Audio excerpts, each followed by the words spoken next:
வணக்கம். சாந்தி சேனலில் சுவையான பூரண கொழுக்கட்டை எப்படி செய்யலான்னு பார்க்கலாம். ஒரு வாணலில் 50 கிராம் வேர்க்கடலை வறுத்து எடுத்து வச்சுடுவோம்.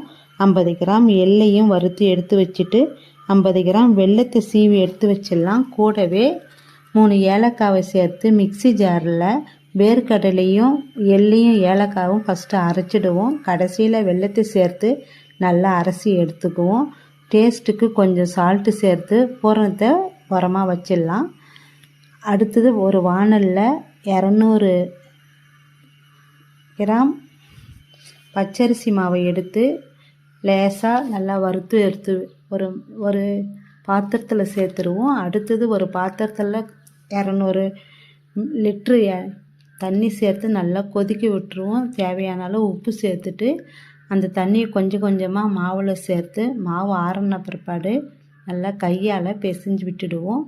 நல்லா கையால் பிசைஞ்சிட்டு சாஃப்டாக பார்த்துட்டு தேவையான அளவு மாவு எடுத்து ஒரு உருண்டை பிடிச்சி அதில் நல்லா கையால் தட்டிடுவோம். தட்டிட்டு பூரணத்தை வச்சு மடித்து வச்சுருவோம். ஒரு இட்லி குண்டானில் தேவையான அளவு தண்ணி சேர்த்துருவோம். தண்ணி நல்லா கொதி வந்தது இட்டு தட்டு மேலே வச்சு துணியை போட்டுருவோம். நான் எண்ணெய் தடவ மாட்டேன், அது டேஸ்ட் மாறிடும். இது சாஃப்டாக இருக்கும். இப்போ மூடி 10 நிமிஷம் வந்தால் போதும். இப்போ எடுத்துருவோம். இதேமாரி நீங்களும் ட்ரை பண்ணி பாருங்கள். இந்த வீடியோ பிடித்திருந்ததுன்னா லைக் பண்ணுங்கள், ஷேர் பண்ணுங்கள், சப்ஸ்கிரைப் பண்ணுங்கள். நன்றி, வணக்கம்.